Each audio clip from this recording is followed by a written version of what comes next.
Tierra, tierra, elévense. La aproximación de un avión al aeropuerto acabó en tragedia. Nos preguntamos cómo iba a acabar. Las cámaras graban el dramático rescate en San Francisco. Fue un accidente con víctimas masivas. La búsqueda de la causa Bingo. divide a los expertos en seguridad. El peor modo posible. Discrepo. ¿Fueron los pilotos, el avión o algo diferente lo que sentenció al vuelo 214 de Asiana? Lo más duro fue determinar cuál fue la gota que colmó el vaso.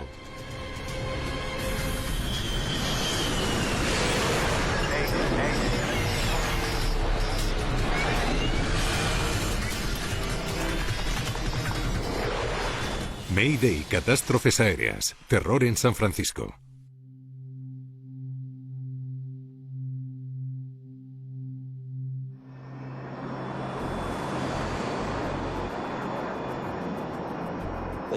Damas y caballeros, les habla el comandante. Esperamos que hayan tenido un buen vuelo. Aterrizaremos en unos 30 minutos. Disfruten de su estancia en San Francisco. Esperamos verles pronto. El vuelo 214 de Asiana estaba a punto de aterrizar en San Francisco tras volar toda la noche desde Seúl, Corea del Sur. Ben Levy era un viajero habitual que volvía a casa. Vuelo bastante a menudo por trabajo y para ver a mi familia. Soy de Francia, por lo que estoy acostumbrado a viajar grandes distancias. Voy y vuelvo de San Francisco a menudo, por lo que me conozco muy bien el aeropuerto. Muchos de los 291 pasajeros a bordo son de nacionalidad china, incluyendo un grupo de adolescentes que se dirigía a un campamento de verano en Estados Unidos. Estaban muy emocionados por el viaje, se lo pasaron muy bien. Estaban muy nerviosos por volar en ese avión y por ir a Estados Unidos. ¿Ese es el Golden Gate? El comandante Lee Kang-kook disfruta de las vistas mientras se aproximan al aeropuerto. El Golden Gate está allí. Este puente va a Oakland. Ah, vale. Lee Jun-min, también comandante, hoy viaja de copiloto. Recuerdo que hacía un día fantástico. No había viento. Era un día claro, soleado. No había ni una sola nube en el cielo. Las vistas al aproximarte a San Francisco son muy bonitas. Desde la sierra hasta la bahía de San Francisco, lo que ves al llegar es precioso. Ya se ve la pista. 214 de Asiana, girada a la izquierda a 310 grados. Los controladores dirigen a los pilotos en el tramo final. Es un espacio aéreo muy concurrido. Tienes que estar muy pendiente de la frecuencia y adelantarte a lo que te van a decir los controladores. Además, la experiencia es muy importante para volar en San Francisco. Aproximación despejada, 214 de Asiana. Bajando tren de aterrizaje.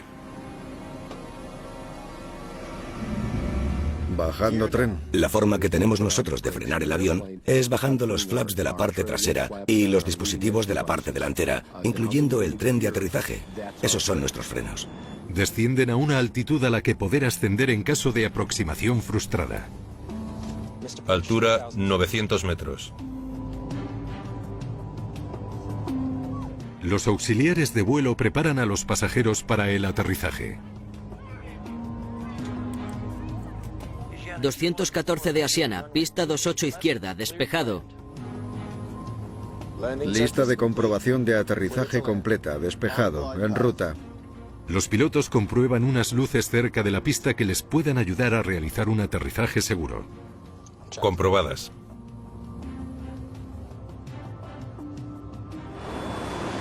El avión está a menos de un minuto de la pista cuando Ben Levy se da cuenta de que algo no va bien. Recuerdo que vi que había un pequeño muelle que se extendía por la pista y pensé, ¡qué bajos estamos! Descarté ese pensamiento. ¿Qué podría salir mal? Con tanta tecnología a bordo era imposible que los pilotos cometieran algún fallo. En la cabina de mando Velocidad. entran en crisis. Tierra, elévense. Lo controlo yo. Elévense, elévense. Dios, aborta. En esa fracción de segundo sentí que la potencia del motor estaba al máximo. El comandante eleva el morro e intenta coger altura. pero quizás sea demasiado tarde. Mira, parece que no vamos a llegar a la pista. En ese momento pensé que nos íbamos a caer al agua. Tierra, tierra, elévense. El impacto fue muy violento.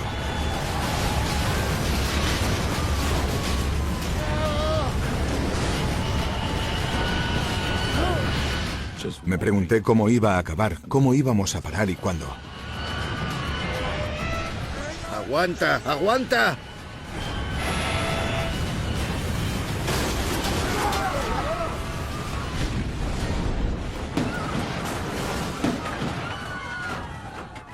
El avión paró.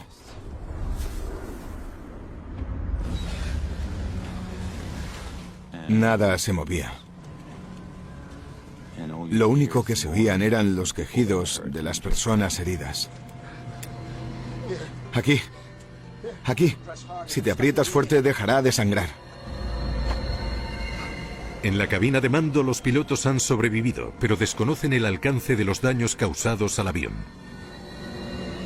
El brutal impacto ha separado la cola del resto del aparato. Control. Aquí 214 de Asiana. Iniciando lista de comprobación de evacuación. Necesitamos ayuda. 214 de Asiana. Vehículos de emergencia van para allá.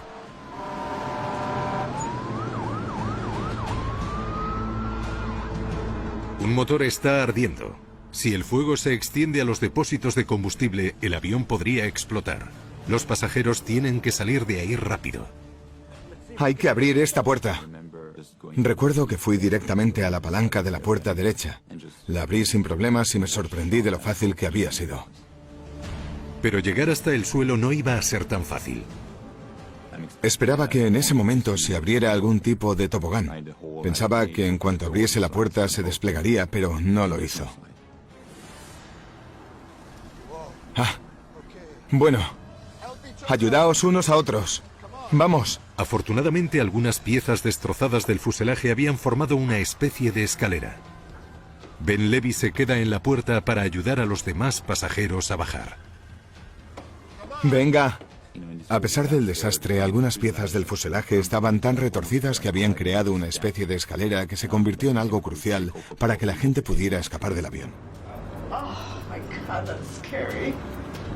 Testigos del accidente graban la dramática escena mientras cientos de personas salen del avión por unas pocas salidas. El 777 tiene 8 salidas, cada una está equipada con una rampa de evacuación. Se supone que todas deberían inflarse automáticamente, pero solo 2 se han abierto correctamente. ¿Hola? ¿Hay alguien? ¡Que alguien me ayude! Y lo que es peor, 2 de las rampas se han inflado dentro del avión. Una azafata ha quedado atrapada. No me puedo mover. Si empujas, puedo... No. Coge algo afilado. No podía respirar bajo la rampa. Bill Bramble es experto en emergencias aéreas y comprende la desesperación de la tripulación. Tenían miedo de que se ahogara, por lo que sentían una enorme urgencia por sacarla de ahí. Además, había fuego fuera, por lo que la situación era muy complicada.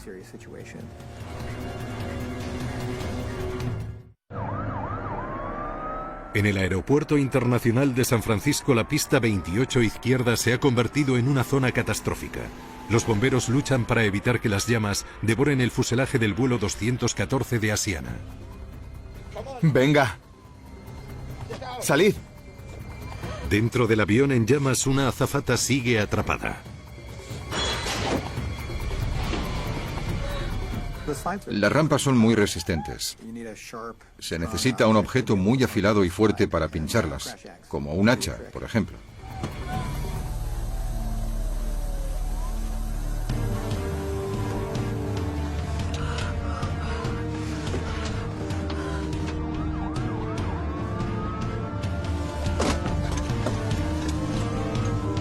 Cuando los rescatadores entran en el avión para ayudar a los heridos, Ben Levy puede por fin ponerse a salvo.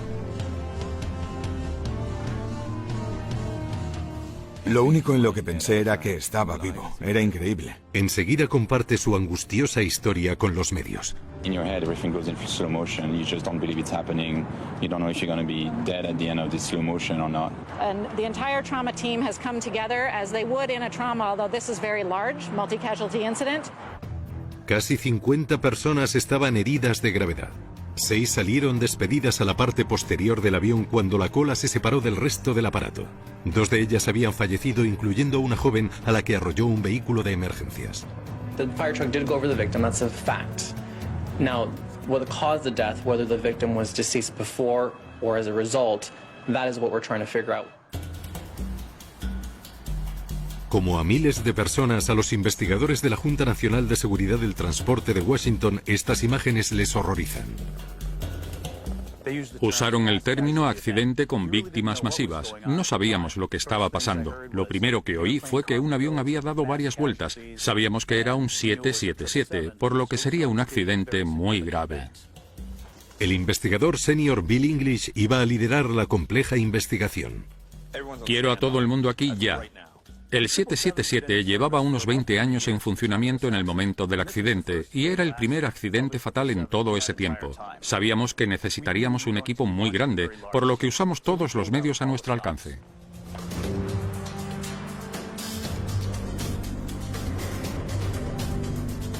A la mañana siguiente, un completo equipo de investigación está ya en el lugar del accidente. Su primera impresión es que los informes de los medios tenían que ser incorrectos.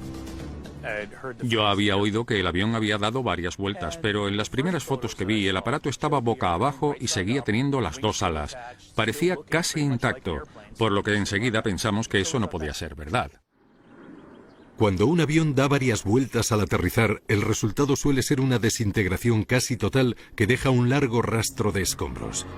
Eso es lo que sucedió en 1989 en Sioux City, en Iowa, cuando un DC-10 giró tanto que acabó matando a 111 personas. El fuselaje del vuelo 214 de Asiana no se parecía en nada al de Sioux City. English no se creía que el 777 pudiera haber girado tanto hasta que vio pruebas evidentes. Nos dimos cuenta de que las marcas de la pista, las rozaduras, eran extrañas. Parecía que el avión hubiera girado y se hubiera dado la vuelta. Nos preguntamos si eso podría ser verdad, hasta que vimos el vídeo. Las cámaras de vigilancia del aeropuerto no dejaban lugar a dudas acerca de la violenta trayectoria del avión. En las cámaras de vigilancia vimos al avión literalmente dando vueltas, elevándose a 30 grados del suelo y girando casi 360 hasta que paró. ¡Aguanta! En muchos sentidos, es un milagro que el avión siguiera de una pieza y que las alas no se destrozaran. Si hubiéramos aterrizado de cualquier otra manera, el resultado hubiera sido terrible. Los investigadores deben determinar por qué el 777 se estrelló en la pista, pero también se enfrentan a importantes cuestiones acerca de la evacuación y el rescate. ¿Cómo acabaste ahí? El investigador Jason Fedok intentará averiguar qué les pasó a los pasajeros tras el impacto. ¿Dónde estabas sentada? La gente que vivió el accidente podía darnos muchísima información sobre la cabina que no hubiéramos podido conseguir de otra forma. ¿Tenía puesto el cinturón? Hablamos con la gente que se sentó junto a uno de los pasajeros que salió despedido hacia atrás. Nos dijeron que no llevaba puesto el cinturón. Esta investigación fueron casi 2 investigaciones en una. Empezamos centrándonos en la cuestión de por qué el avión se había estrellado contra el rompeolas al intentar aterrizar, pero después había mucho más que aclarar. Todo el equipo está bajo mucha presión a causa de la compleja investigación. Podría haber pruebas dentro de la destrozada cabina de mando, pero los gases tóxicos y los restos carbonizados hacen que sea demasiado peligroso entrar sin protección. Vale, vamos allá. Para el investigador Roger Cox, merece la pena arriesgarse para encontrar pruebas. Acceder al lugar del accidente era complicado. Teníamos que ir correctamente equipados para que los peligrosos restos no nos afectaran demasiado.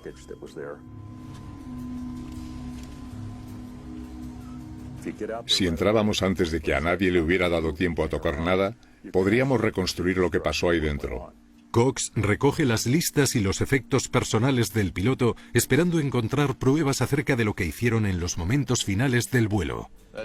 Es todo lo que he encontrado. Cogimos todos los documentos y fotografiamos cada una de las páginas de todos esos documentos para ver si alguno nos era de utilidad. Muchos de los papeles estaban escritos en coreano. Tendrían que ser traducidos antes de poder analizarlos a fondo. El lugar del accidente, sin embargo, enseguida proporcionó a los investigadores detalles importantes. El punto en el que impactó en las piedras del rompeolas reveló que volaba muy bajo, se quedó bastante corto en el aterrizaje. Este caso le recordó a English a un accidente similar. Uno de los accidentes en los que pensamos primero fue el de un 777 en Londres, en el que ambos motores redujeron tanto su potencia que los pilotos no tuvieron suficiente fuerza en el aterrizaje. Los 777 tienen uno de los mejores historiales de seguridad del mundo aeronáutico. Pero en 2008 el vuelo 38 de British Airways se estrelló contra el suelo cerca de la pista en el aeropuerto de Heathrow, tras perder potencia en ambos motores. Los investigadores concluyeron que había sido la acumulación de hielo en las líneas de combustible lo que provocó el doble fallo. ¿Habría pasado lo mismo en el vuelo 214 de Asiana? Tras echar un vistazo más de cerca a los motores, Bill English determina que ve pruebas claras de que ambos funcionaban normalmente. Había ciertas marcas en las hojas de los motores que indicaban que estaban generando potencia y que no habían fallado. Por ahora English no tenía ninguna pista que pudiera explicar por qué un avión que parecía que iba a aterrizar con seguridad acabó estrellándose segundos antes de llegar a la pista. Sabíamos que el tiempo era bueno, que no había viento y que la visibilidad era buena. No teníamos constancia de que hubiera habido ninguna llamada de socorro por parte del avión. No teníamos ninguna pista clara de por qué había ocurrido.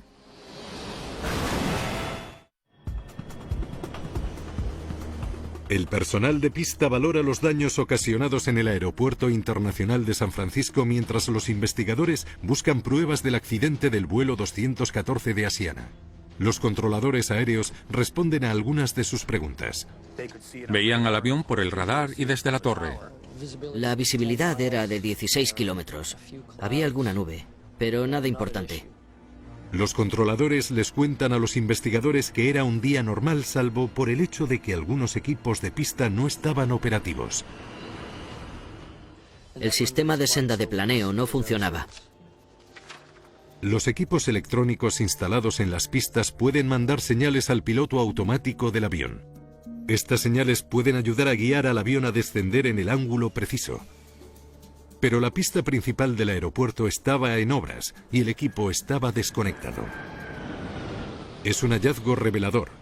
La combinación entre mucho tráfico aéreo y pistas pequeñas ha hecho que el aeropuerto de San Francisco sea famoso por ser un aeropuerto complicado para aterrizar.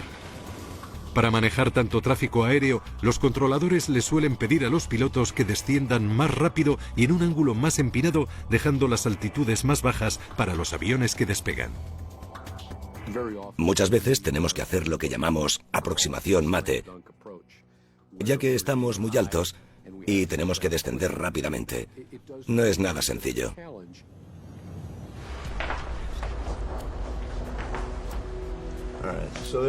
Este es el aeropuerto de San Francisco. Palo Alto está aquí. Roger Cox sabe de primera mano lo complicado que puede ser aterrizar en el aeropuerto de San Francisco.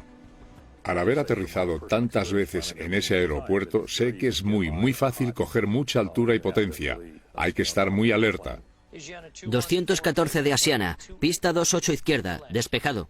Eso genera unas preguntas muy inquietantes. ¿Volaban los pilotos hacia una zona peligrosa? ¿Se enfrentaban a algún peligro extraordinario en un aeropuerto famoso por lo complicado de sus aterrizajes? Venían en esta dirección desde la bahía. Roger Cox analiza el registro del radar.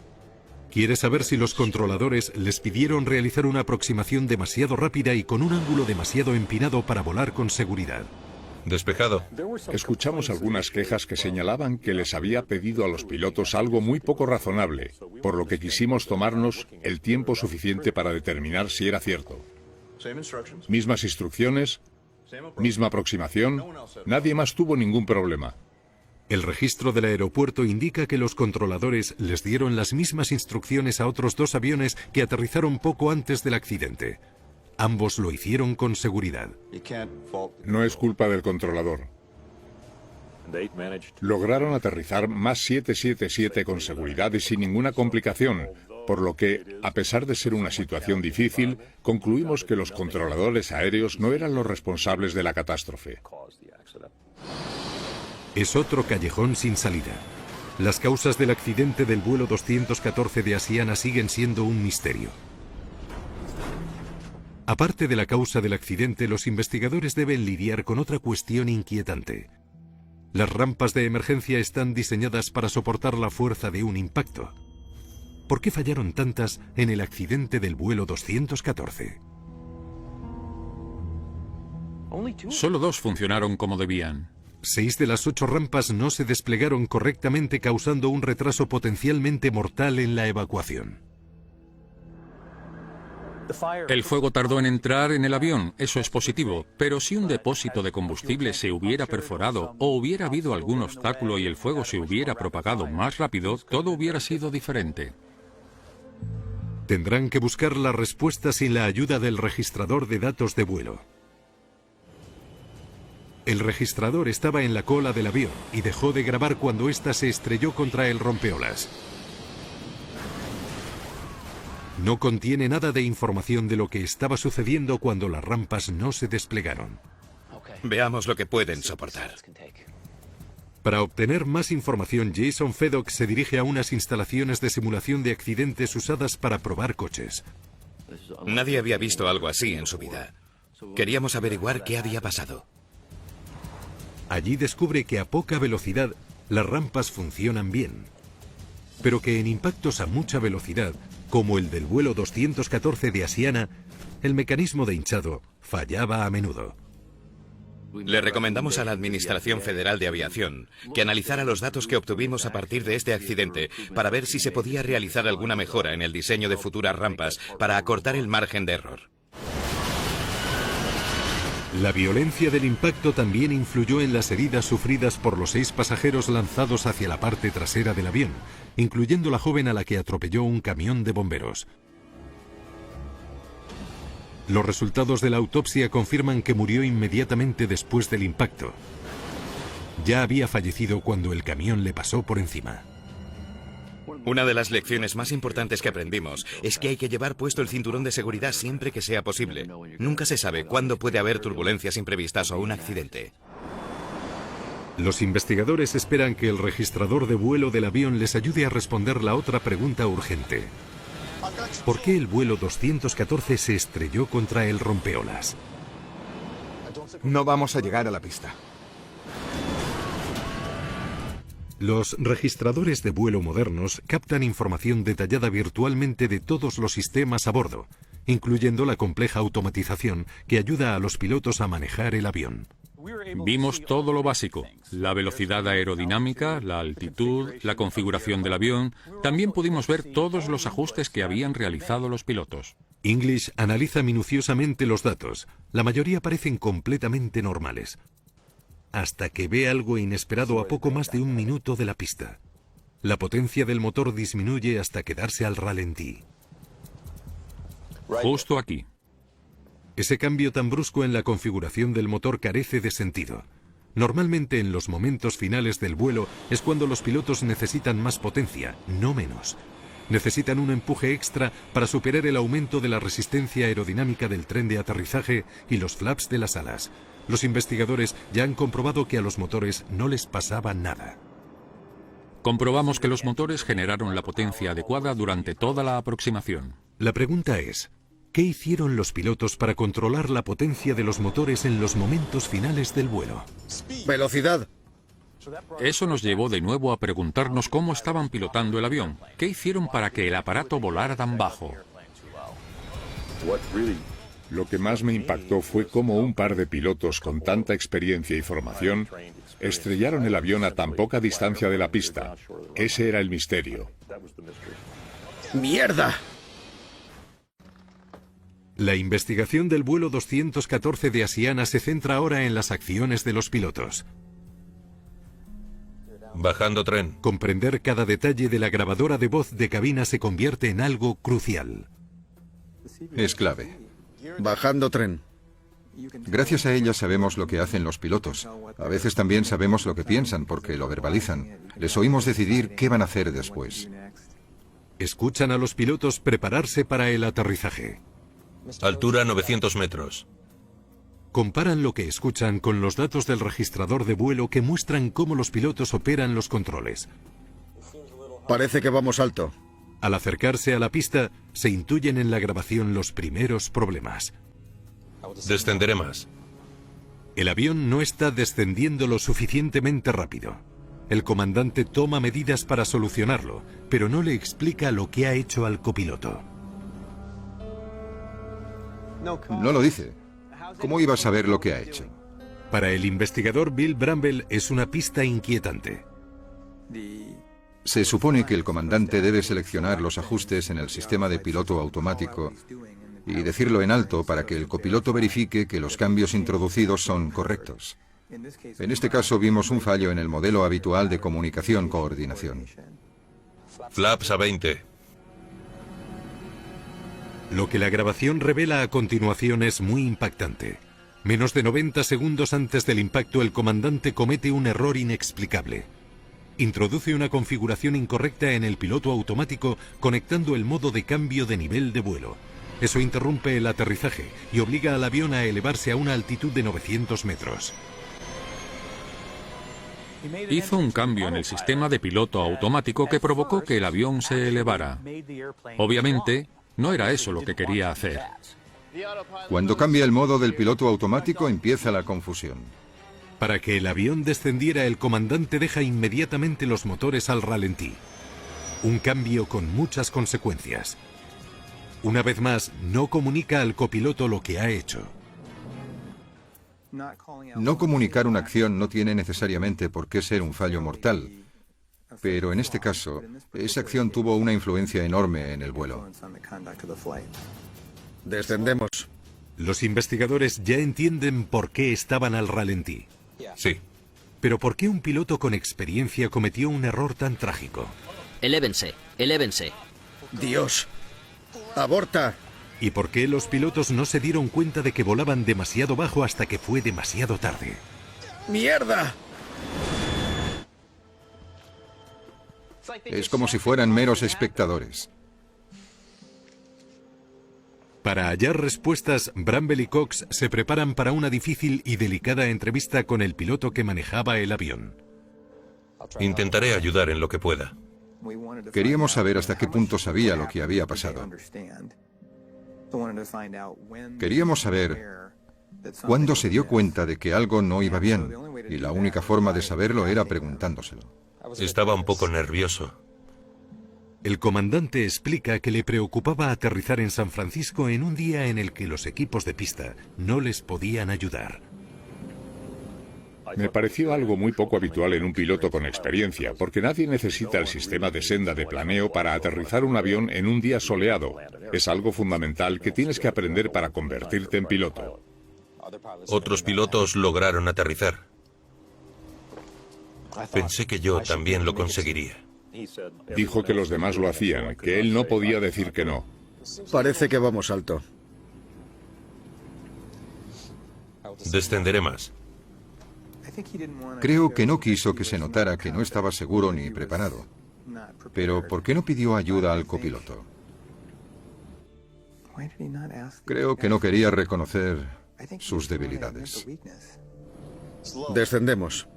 El comandante les dice a los investigadores que no sabe por qué el avión no tuvo potencia suficiente para aterrizar. Sé que cometí errores, pero estaba seguro de que el acelerador automático controlaría la velocidad. Como en otros aviones modernos, el 777 puede aumentar o disminuir automáticamente la potencia del motor gracias a un sistema llamado acelerador automático. Parecido al control de crucero, pero mucho más sofisticado. Confiaba en que el acelerador automático controlara la velocidad por él, como lo había hecho otras veces. Durante su formación pilotando un 777, al piloto le enseñaron la característica especial del acelerador automático. Si la velocidad del avión desciende demasiado rápido, el acelerador automático añade potencia, aunque esté apagado. Increíble.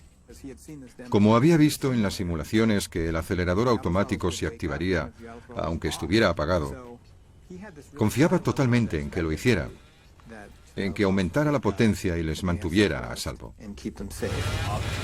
Los investigadores barajan una posibilidad escalofriante. ¿Podría fallar un sistema automatizado tan importante en un Boeing 777? ¿Sería esa la causa de la tragedia del vuelo 214 de Asiana? El acelerador automático y el piloto automático cambiaron de modo aquí y aquí.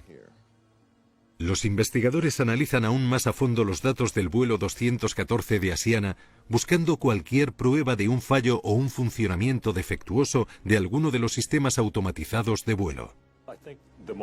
El aspecto más importante que queríamos saber era si los modos del acelerador automático y el piloto automático se cambiaron durante los últimos 2 o 3 minutos del vuelo. Altura 900 metros. Un problema sin detectar del acelerador automático o del piloto automático podría haber causado perfectamente la tragedia. Rastrear todas las funciones informatizadas es una tarea titánica. English analiza cada ajuste, cada cambio de modo. El exhaustivo análisis no deja ninguna duda. Ninguno de los sistemas automatizados del vuelo 214 falló. Pero tienen pruebas de algo que por fin podría explicar qué salió mal. Era evidente que había habido algo extraño en los ajustes automáticos en los momentos finales del vuelo. El análisis revela que los pilotos del vuelo 214 de Asiana introdujeron una extraña secuencia de ajustes, una secuencia que muchos pilotos nunca harían. Primero eligieron un modo de piloto automático pocas veces utilizado para descender. Y luego redujeron el empuje cuando ese error elevó el avión.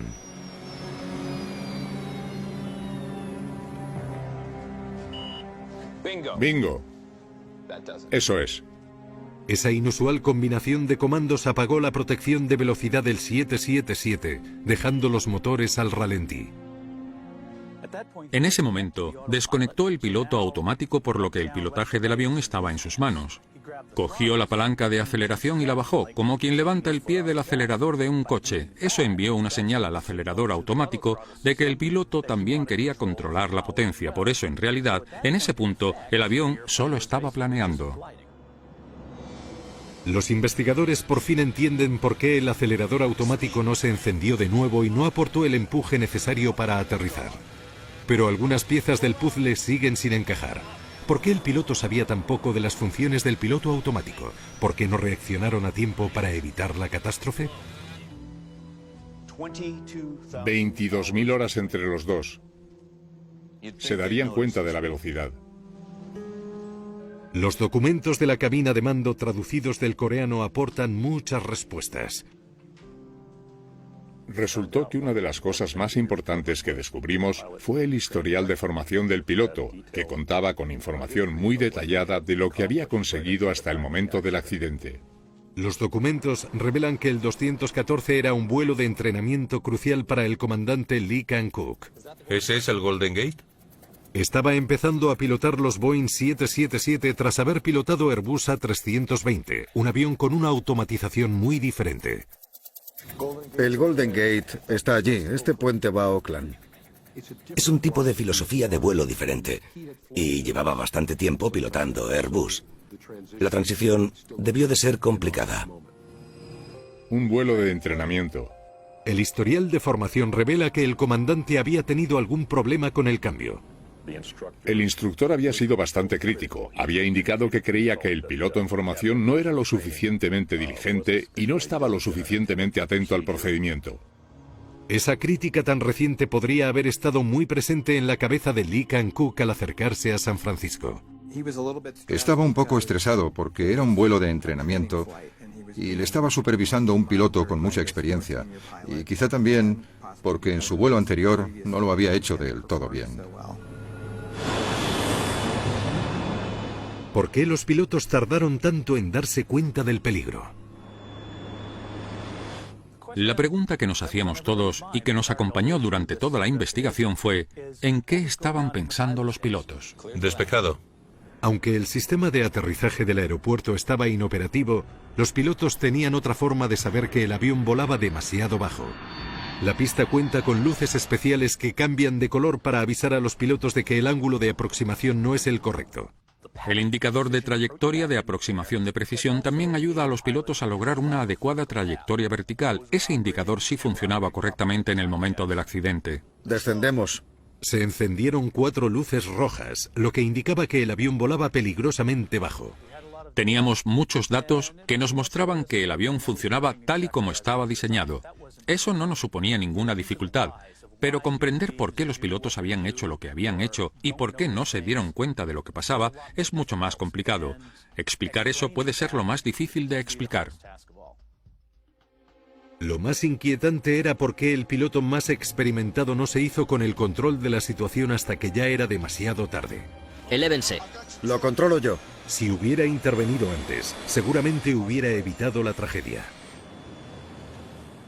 El avión se podía pilotar sin ningún problema hasta el último minuto. Hubo muchos momentos en los que alguien podría haber intervenido, alguien podría haberse hecho con el control, alguien podría haber realizado algún cambio y el resultado hubiera sido muy diferente.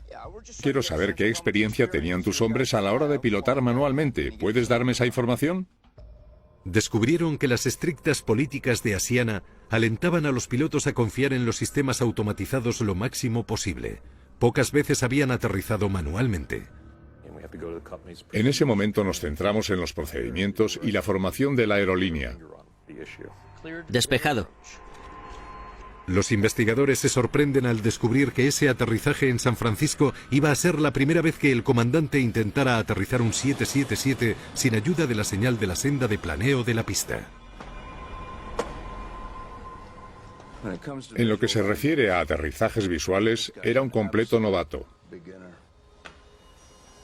La mayoría de las veces utilizaba los instrumentos de aproximación del aeropuerto, aunque pudiera hacer una aproximación visual. 10.000 horas de vuelo y casi no ha pilotado manualmente.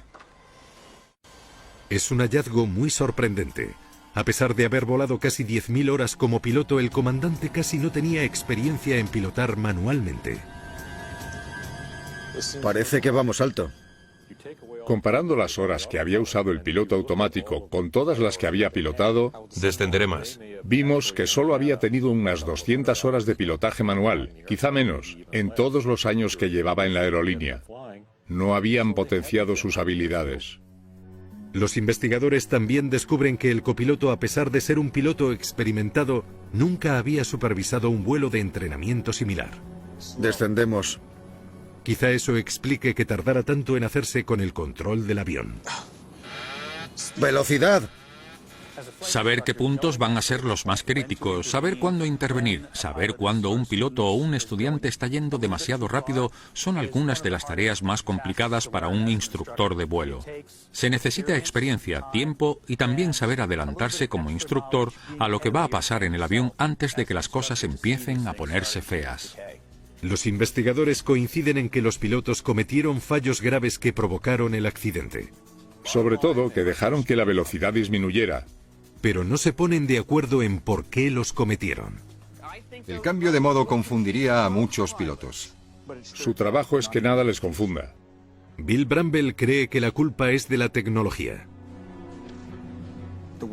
El diseño de los aviones y la forma en la que evolucionan las cabinas de mando están ayudando a que los pilotos se mantengan al tanto y entiendan qué está pasando. Pero Roger Cox cree que la culpa es exclusivamente de los pilotos. Siempre decimos que los pilotos usan señales para saber dónde están. Por eso no me explico por qué unos pilotos profesionales no hicieron caso a las señales tan evidentes que tenían delante. El accidente del vuelo 214 de Asiana provocó un acalorado debate entre los expertos cuyo trabajo era mejorar la seguridad aérea. Es el eterno conflicto entre el hombre y la máquina. ¿Qué es más importante? ¿Es más importante que los pilotos no se hicieran con el control manual del avión y no pudieran aterrizarlo o dar la vuelta? ¿O es más importante el hecho de que les rodeaba un entorno de completa automatización que muchos piensan que es demasiado complejo? Eligieron el peor modo posible. Cuanto más compleja es la automatización, más difícil es para los pilotos comprender todo el sistema. No creo que la mayoría de los pilotos de los 777 en ese momento hubieran sido capaces de prever lo que supuso el cambio de modo. Había habido otros accidentes recientes que acentuaron la preocupación de Bill Bramble por la confusión de los pilotos con la automatización. El vuelo 1951 de Turkish Airways viajaba a Ámsterdam con 128 pasajeros a bordo cuando un altímetro defectuoso envió información incorrecta al piloto automático y la velocidad empezó a caer en picado. Al igual que en el vuelo 214 de Asiana, los pilotos de Turkish Airways no reaccionaron a tiempo pensando que la automatización del avión mantendría una velocidad segura. Los accidentes así son extremadamente raros. Descendemos. Los investigadores creen que eso es parte del problema. La automatización falla tan poco. Sí. Que cuando lo hace los pilotos no son capaces de reaccionar a la velocidad a la que deberían. ¡Mierda! ¡Aguanta! ¡Aguanta! Para mí, este accidente muestra las consecuencias inevitables de la evolución de las cabinas de mando modernas y del aumento de la automatización, que han mejorado la fiabilidad, la eficacia y la seguridad en muchos aspectos, pero que también nos han dejado consecuencias no deseadas cuando ocurre algo anómalo. Pero no todos creen que la automatización de la cabina de mando haya llegado tan lejos. En última instancia, la responsabilidad de pilotar el avión es del piloto. Piloté muchos aviones diferentes durante más de 30 años y siempre sentí que era mi responsabilidad y del resto de pilotos comprender todos los aspectos del aparato, sobre todo los relacionados con el control de la trayectoria de vuelo, el piloto automático y el sistema de navegación automática para saber qué iban a hacer. En el informe final del vuelo 214 de Asiana, los investigadores incluyen ambos puntos de vista. Concluyen que el error del piloto es la causa más probable de la tragedia, pero también citan la complejidad del sistema de automatización como un factor influyente. A pesar de ser algo bastante inusual, el informe incluye declaraciones de 4 miembros de la Junta Nacional de Seguridad del Transporte, explicando cada uno de ellos su visión personal del accidente. El informe exige una mejor formación de los pilotos y más tiempo de vuelo sin ningún sistema automatizado. Hay un movimiento muy importante actualmente en la industria para volver a lo básico. Hemos hablado mucho sobre confiar demasiado en la automatización, pero los aviones vuelan de una forma muy parecida a como lo han hecho durante décadas. Queremos volver a asegurarnos de que los pilotos están al mando del aparato, de que son conscientes de lo que pasa a su alrededor y capaces de mantenerse atentos al vuelo, ya esté la automatización activada o no. El informe también exige diseños más intuitivos para los sistemas automatizados del avión y mejores alarmas en la cabina de mando para avisar a los pilotos si la velocidad es demasiado baja. Es muy raro que haya un accidente en el que la culpa sea de una sola cosa. Lo más difícil es determinar qué es lo más importante, cuál es la gota que colmó el vaso, si es que la hay. A veces se necesita un cúmulo de pequeñas cosas para que se produzca un accidente.